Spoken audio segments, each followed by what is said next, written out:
బాబు విద్యార్థులతో చెలగాటమా విద్యార్థులతో చెలగాటమా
తెచ్చుకున్నటువంటి ఈ రేవంత్ రెడ్డి సర్కార్ నిరుద్యోగులు విద్యార్థుల మీద ఎగిరెగిరి తంతున్నది.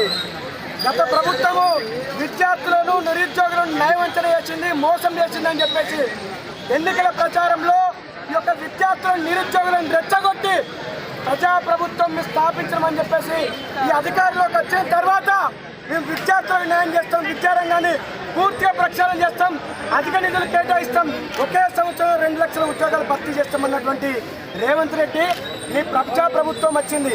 20 నెలల కాలం అయిపోయింది, నీ హనీమూన్ పీరియడ్ అయిపోయింది. కానీ నువ్వు విద్యాశాఖ మంత్రిగా ఉన్నప్పటికీ కూడా ఈ విద్యాశాఖకు నిధులు కేటాయించడం లేదు, విద్యాశాఖ గురించి పట్టించుకునే లేదు. మొన్నటికి మొన్న నువ్వు అసెంబ్లీ సమావేశాలు ఒకప్పుడు 4 రోజులు 20 రోజులు జరిగే అసెంబ్లీ సమావేశాలు 3 అంటే 3 రోజులు పెట్టి ఏం చర్చించినావు? కాళేశ్వరం మీద చర్చించినావు, నీకేమైతే వెస్టెడ్ ఇంట్రెస్ట్ ఉన్నాయో వాటి మీద చర్చించో తప్పిస్తే విద్యారంగం మీద నువ్వు చర్చించలేదు. నువ్వు ఎందుకు ఉన్నావని చెప్పేసి ఈ సందర్భంగా క్వశ్చన్ చేస్తున్నాం.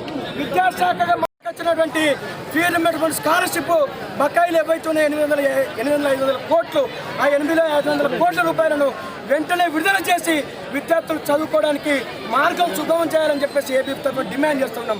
లేకపోతే విద్యార్థులకు ఉద్యమాలు కొత్త కాదు, కేసులు కొత్త కాదు.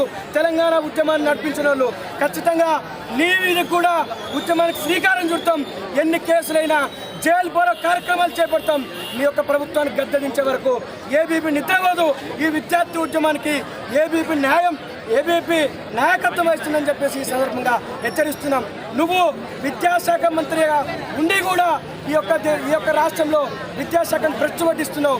నువ్వేమని చెప్తున్నావు? ఉస్మానియాకు పోయి ఈ రాష్ట్రానికి 3,04,000 కోట్ల రూపాయల బడ్జెట్ ఉన్నది. ఈ రాష్ట్రంలో విద్యారంగాన్ని నేను 40,000 కోట్ల రూపాయల బడ్జెట్ను కేటాయించనున్నావు కదా. నీకు దమ్ము ధైర్యం ఉంటే 40,000 కోట్ల రూపాయలు విద్యాశాఖలో ఎక్కడెక్కడ పెట్టినో శ్వేతపత్రం విడుదల చేయడానికి నీకు దమ్ముందా అని చెప్పేసి సందర్భంగా నేను క్వశ్చన్ చేస్తున్నాం. 40,000 కోట్లలో 8,500 కోట్ల రూపాయలు నీ చేతికి రాలే అని చెప్పేసి ఈ సందర్భంగా తెలియజేస్తున్నాం. నువ్వు ఎప్పటికీ పూటకో మాట మాట్లాడుకుంటూ, పూటకో నాటకం వేసుకుంటూ, డైవర్షన్ పాలిటిక్స్ చేస్తూ, ఒకసారి హైడ్రా అనుకుంటూ, ఒకసారి కాళేశ్వరం అనుకుంటూ, ఒకసారి రాజకీయ గురించి మాట్లాడుకుంటూ, పూటకో డైవర్షన్ పాలిటిక్స్ చేస్తూ ఈ విద్యారంగ సంస్థని రాష్ట్రంలో ఉన్న సమస్యలను పక్కదారి పట్టిస్తూ పూర్తిగా భ్రష్టు పట్టిస్తున్నావు. నువ్వు చెప్తున్నావు దేశానికి కానీ రాష్ట్రానికి కానీ విద్యనే ముఖ్యం, ఇక్కడ ఈ రాష్ట్రంలో పంచడానికి భూములు లేవు, నేను మాత్రం విద్యను చెప్పిస్తా. గతంలో నువ్వు గొర్రెలిచ్చిళ్ళు బర్రెలిచ్చిళ్ళు పందులు